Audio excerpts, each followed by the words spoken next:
হ্যাঁ, বাংলাদেশের সময় বামপন্থীরা লড়াই করেছে, কিন্তু প্যালেস্টাইন গোটা দেশটা আক্রমণের মুখে, বাংলাদেশের সংখ্যালঘুরা আক্রমণের মুখে ছিলেন। আমরা চাই যে এই যে নৃশংস গণহত্যা চলছে প্যালেস্টাইন জুড়ে ইসরায়েল দ্বারা এবং মার্কিনী সহায়তায়, এর বিরুদ্ধে ভারত সরকার তার অবস্থান স্পষ্টভাবে জানায়।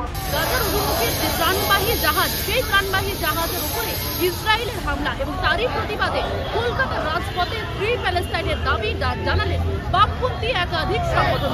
তারা কিন্তু কলকাতার রাজপথে কার্যত প্রতিবাদ জানালেন। একদিকে ভারতের পতাকা, অন্যদিকে যে প্যালেস্টাইনের পতাকাটা হাতে নিয়ে তারা প্রতিবাদ জানাচ্ছেন। রবীন্দ্র সদন থেকে সরাসরি লেনিন মূর্তির দিকে এগিয়ে চলেছে তাদের এই মিছিল এবং তারা বারে বারে নারী থেকে শুরু করে শিশুদের উপর অত্যাচার, যে হত্যা, যে গণহত্যা, তার প্রতিবাদে কার্যত একেবারে বিক্ষোভ দেখাচ্ছেন, প্রতিবাদ দেখাচ্ছেন এবং তার পাশাপাশি ভারত সরকারের তারা কিন্তু হস্তক্ষেপ চাইছেন এবং ইসরায়েলে যে হামলা মার্কিন তার প্রতিবাদে তারা কিন্তু একেবারে গর্জে উঠেছেন কলকাতা রাজপথে। আপনার হাতে প্যালেস্টাইনের পতাকা। হ্যাঁ, আজকে শুনুন, পরিষ্কার কথা বলছি, আজকে পৃথিবীর যত মজলুম আছে, যত নিপীড়িত মানুষ আছে, যত বঞ্চিত মানুষ আছে, সকলের পতাকা হচ্ছে এই পতাকা। এটা হচ্ছে সাম্রাজ্যবাদের বিরুদ্ধে পতাকা, এটা হচ্ছে বন্দুক, বুলেট, ট্যাঙ্ক,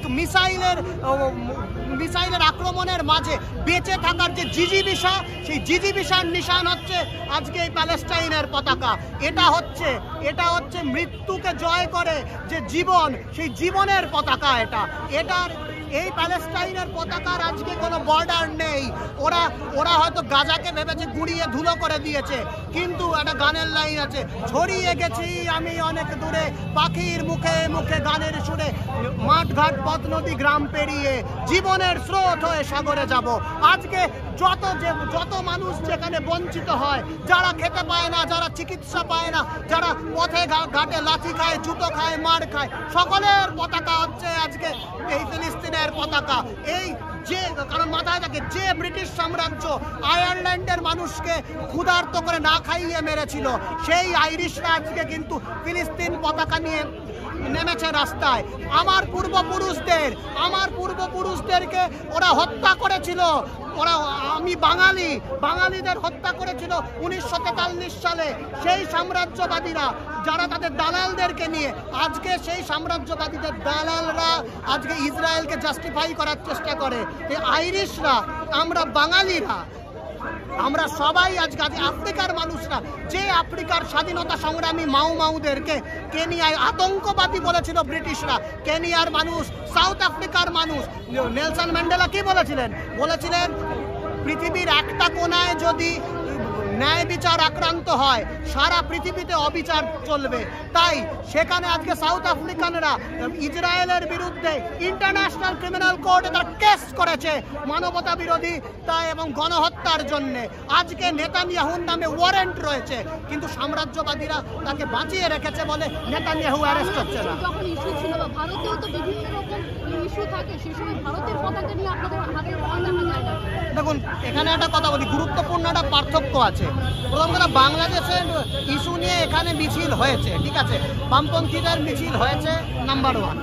নাম্বার টু কথা হচ্ছে, কঙ্গোতে এখন গৃহযুদ্ধ চলছে, সুদানে গৃহযুদ্ধ চলছে এবং পৃথিবীর অনেক জায়গায় অনেক সমস্যা চলছে। হ্যাঁ, কিন্তু কল্পনা করুন তো, বাংলাদেশে ইউনুস সরকার বা কোনো সরকারকে বিলিয়নস অফ ডলার আমেরিকা দিচ্ছে বা কোনো একটা পররাষ্ট্র শক্তি দিচ্ছে হিন্দুদেরকে নিধন করার জন্যে। এরম কিছু নেই, এরম কিছু হচ্ছে না। আর প্রথম কথা, বাংলাদেশে যে হিন্দু জেনোসাইডের যে ফেক নিউজ ছড়ানো হচ্ছে, সেখানেও কিন্তু আমাদের নজর রাখতে হবে। হ্যাঁ, বাংলাদেশে কাঠামোগত সাম্প্রদায়িকতা রয়েছে, কিন্তু সেটা আন্তর্জাতিক ইম্পেরিয়াল সাম্রাজ্যবাদের মদতে যেটা ইসরায়েল যেটা প্যালেস্টাইনে করছে, সেটার সাথে এক করা যায় না। হ্যাঁ, নানা জায়গায় নানা অত্যাচার হচ্ছে, সেগুলোর বিরুদ্ধে আমরা প্রতিবাদ করি। দলিতদের বিরুদ্ধে অত্যাচার হয়, আমরা প্রতিবাদ করি। যেখানে মুসলিমদের ওপর অত্যাচার হয়, বিজেপি আরএসএসরা করে, আমরা প্রতিবাদ করি। তারপর চীন অত্যাচার করছে মুসলিমদের ওপর উইঘুর অঞ্চলে, সেটার বিরুদ্ধে আমরা প্রতিবাদ করি, কিন্তু এইগুলোকে কোনোটাকেই গাজার সাথে এক করা যাবে না। এইটা একটা ভয়ঙ্কর চক্রান্ত যে তোরা তো গাজার ব্যাপারে নামিস, কিন্তু তোরা তো বাংলাদেশের হিন্দুর ব্যাপারে নামিস না। এই কথাটা অনেকাংশে মিথ্যে, আরেক অংশে চক্রান্ত করে বানানো মিথ্যে, যেটা আরো খারাপ। তো সেটাই বলছেন, কাঠামোগতভাবে দুটো জিনিস এক নয়, পরিষ্কার। স্বৈরাচার তো এইভাবেই ছড়ায় গোটা পৃথিবী জুড়ে। অতীতেও আমরা দেখেছি যে এই রকম স্বৈরাচার একটা বোতাম টিপে একটা গোটা দেশের হাজার হাজার মানুষকে মেরে দিতে পারে, পারমাণবিক বোমা আমরা দেখেছি। সেই তারই ভবিষ্যৎ প্রজন্মের এই যে স্বৈরাচার ফ্যাসিবাদ, যারা শুধু ত্রাণকে আটকে দিচ্ছে তা নয়, তারা ভবিষ্যৎ প্রজন্মের যাতে কেউ লড়াই করার মতো না থাকে তার জন্যে নারী এবং শিশুদের পর্যন্ত শেষ করে দিচ্ছে যে এই প্রজন্ম লড়বে না তো লড়বেই না, পরের প্রজন্মও যাতে লড়তে না পারে তার জন্য। এবং মার্কিন সাম্রাজ্যবাদ যে কথাটা বামপন্থীরা বারবার বলে আসতো, অনেক তির্যক মন্তব্য তার জন্য শুনতে হয়েছে যে সব সাম্রাজ্যবাদ বলতে কিছু নেই, কিন্তু আজকে বোঝা যাচ্ছে যে মার্কিন সাম্রাজ্যবাদের মদত আছে বলে ইসরায়েলের ওপর কেউ কিছু কথা বলতে পারছে না। তারা যখন তখন খুশি আক্রমণ করছে, তারা জল ঢুকতে দিচ্ছে না, খাবার ঢুকতে দিচ্ছে না, এই সব ব্যবস্থা করছে। কিন্তু আজকে গোটা পৃথিবীর মানুষ, স্বৈরাচার তো আর বেশি দিন লড়াই করতে পারবে না, কারণ সাধারণ মানুষের সমর্থন তার কাছে থাকে না। ফলে আজকে যখন গোটা পৃথিবীর মানুষ তার বিরুদ্ধে লড়াইয়ের মতো জায়গায় এসছে, তখন ইসরায়েলকে খানিকটা পিছনে যেতে হবে। কারণ বহু দেশ যারা অতীতে প্যালেস্টাইনকে সমর্থন করেনি, তারা পর্যন্ত এই সময় স্বাধীন প্যালেস্টাইন রাষ্ট্রের স্বীকৃতি দিয়েছে। বামপন্থী সংগঠনগুলিকে বারে বারে প্যালেস্টাইন ফ্রি দাবিতে ডাক দেওয়া হয়েছে এবং মিছিল করেছেন, রাজপথে নেমেছেন, কিন্তু আরও যে রাজনৈতিক দলগুলি রয়েছে বাংলায় বা সমগ্র দেশে, তারা কেন আওয়াজ তুলছে না? আদর্শহীনতার সমস্যা। বামপন্থীদের আদর্শ তাই বলে যে কিউবা হোক, প্যালেস্টাইন হোক, ভারতবর্ষ হোক, যে কোনো জায়গায়, বাংলাদেশ হোক, যে কোনো জায়গায় যখন কোনো মানুষ আক্রান্ত হচ্ছেন তার পাশে যুক্তিবাদী মানুষ, বামপন্থী মানুষ তারা দাঁড়াবেন, তাকে রক্ষা করবেন। তাহলে এইটা তার আদর্শ, এটা বছরের পর বছর ধরে আমরা দেখে এসেছি, আমরা শিখে এসেছি। কিন্তু অন্যান্য রাজনৈতিক দল যদি কে কোন দলে যাবে, কে কারটা ভাগ নেবে, কে কোথায় চাকরিতে টাকা লুটবে, কে কোথায় রাস্তা ধরে টাকা লুটবে, কে কার ছেলেকে বড় একটা পোস্ট দিয়ে দেবে, এই যদি অন্যান্য রাজনৈতিক দলের এজেন্ডা হয়, তাহলে তারা আর প্যালেস্টাইনি কি আর কিউবাই কি, তারা শুধু নিজেদের কি লুটতে পারবে তার ভরসায় থাকবে।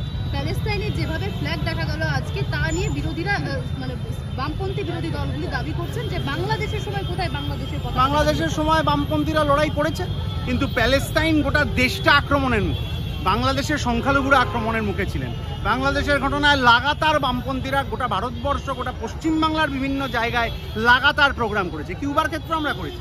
অতীতের বারবার প্রমাণ দিয়ে নিজেদেরকে ভ্যালিডেট করতে হচ্ছে, আলাদা প্রশ্ন, কেউ প্রশ্ন করতে পারে, কিন্তু বিজেপি বাংলাদেশের ঘটনায় সংখ্যালঘুদের পক্ষে দাঁড়াচ্ছে, প্যালেস্টাইনের ঘটনায় সংখ্যালঘুদের পক্ষে দাঁড়াচ্ছে না কেন? এই প্রশ্ন তো করতে হবে। তৃণমূলের আন্তর্জাতিক ক্ষেত্রে এত সমস্যা, এত মানুষ মরে যায়, তাদের কোনো ব্যাপার নেই, তারা চালচুরি আর কাটমানি আর সারদা নারদা নিয়ে রয়েছে। তো এটা তাদের সমস্যা যে তারা সব জায়গায় সংখ্যালঘুদের পাশে তাদের নীতি আদর্শ নিয়ে দাঁড়াতে পারে না। তাদের আদর্শ নেই বলে সেটা তো আমরা সাফার করতে পারি। দেখুন, আজকে সমস্ত বামপন্থী দলগুলোই কিন্তু রাস্তায় নেমেছে, এটার বিরুদ্ধেই রাস্তায় নেমেছে। কারণ বর্তমানে যেটা আমরা দেখছি প্যালেস্টাইনের ওপর হচ্ছে, সেটা নজিরবিহীন। মানে সারা বিশ্বের ইতিহাসে ওই নৃশংসতা খুঁজলে পাবেন না যে বেশিরভাগ শিশু প্যালেস্তিনে তাদের লিম্স, মানে তাদের হাত বা পা হারিয়েছে। একটা হাসপাতাল ঘুরিয়ে দেওয়া হচ্ছে, সেখানকার স্বাস্থ্যকর্মী থেকে সাধারণ মানুষ থেকে তাদের ঘর বাড়ি, পেশা তো ছেড়েই দিন, খাবার ন্যূনতম বেঁচে থাকার জন্য যা দরকার সেটাও কিন্তু কেড়ে নেওয়া হচ্ছে। এবং সেই জায়গায় আমরা দেখছি যে এই যে বেআইনি দখল, এটা তো বরাবর সমস্ত দেশ থেকে বিরোধিতা আসছে। তার উপরে যখন সারা বিশ্ব থেকে অ্যাক্টিভিস্টরা, বামপন্থী মানুষজন, বিভিন্ন ইন্ডিপেন্ডেন্ট লোকজন, প্রতিবাদী লোকজন যখন ত্রাণ নিয়ে পৌঁছচ্ছেন, সেখানে ইন্টারন্যাশনাল ওয়াটার, যেখানে কিনা কোনো দেশেরই দখলদারি নেই, সেইখানেও ইসরায়েল বেআইনিভাবে এই জাহাজগুলোকে আটক করছে এবং নিজেদের বন্দরে নিয়ে যাচ্ছে। এবং যে অ্যাক্টিভিস্ট, তাদেরকেও রাস্তায় আমরা দেখছি যে কীভাবে আটক করে রেখেছে। আমরা এর বিরুদ্ধে রাস্তায় নামছি, কারণ এই জিনিসটা মার্কিন মদত ছাড়া সম্ভব নয়। আমরা সেটা প্রকাশ্য নৃশংস তার নিদর্শন দেখছি, এর বিরুদ্ধে আমরা রাস্তায় নেমেছি। আপনারা দেখতে পাচ্ছেন নিশ্চয়ই যে সারা বিশ্বজুড়ে এটার বিরুদ্ধে আওয়াজ উঠছে, ইতালি থেকে শুরু করে ইসরায়েলের ভেতরে নিজের যে যুব সম্প্রদায় তারাও কিন্তু এটার বিরুদ্ধে রাস্তায় নামছেন। সুতরাং আজকে সেই জন্য কলকাতার বুকে দাঁড়িয়ে শুভবুদ্ধি সম্পন্ন সমস্ত বামপন্থী মানুষজন এবং বিভিন্ন ইন্ডিপেন্ডেন্ট শিল্পী বা অভিনেত্রী তারাও আছেন, তারা রাস্তায় নেমেছেন এই বার্তা দিতে।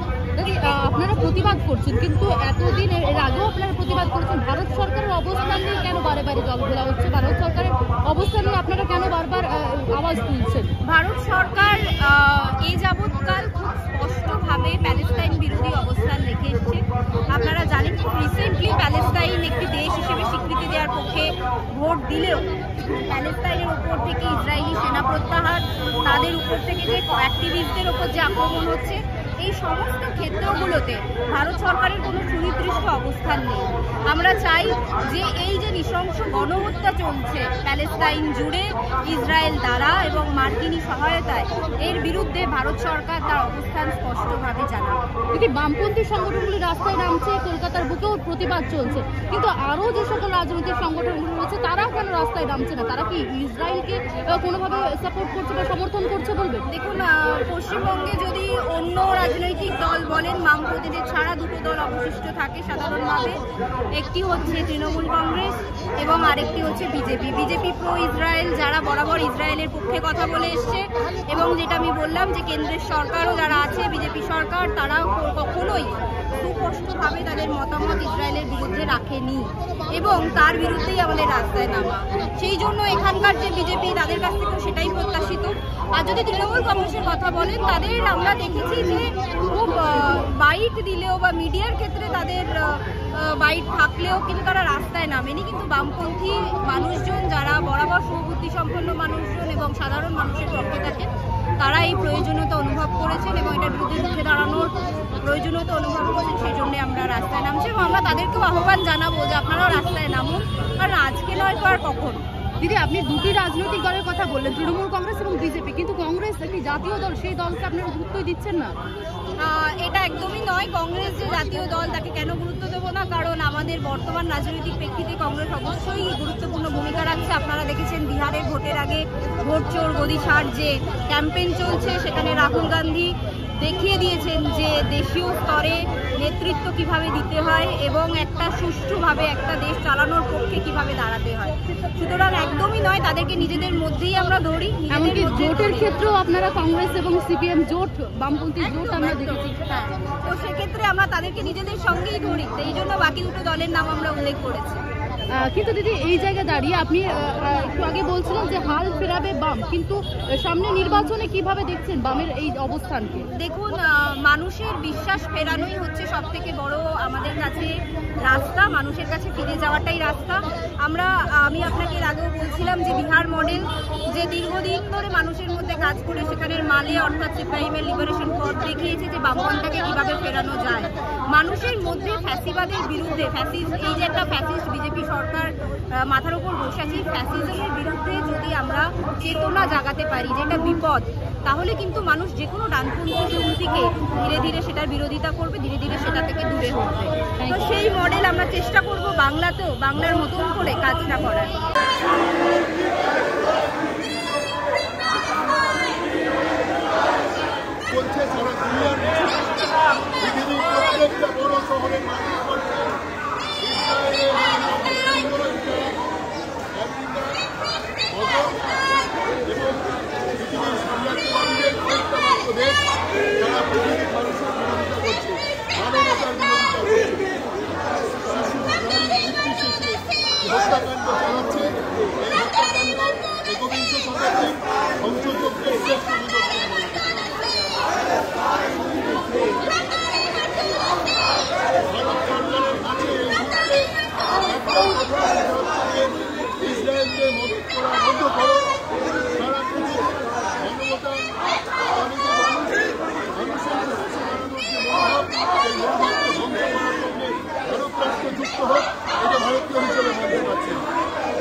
আরো ভালো ভালো খবর দেখতে সাবস্ক্রাইব করুন বাংলা হান্টের ইউটিউব চ্যানেল।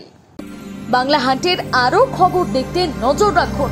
বাংলা খবর মানেই বাংলা হান্ট।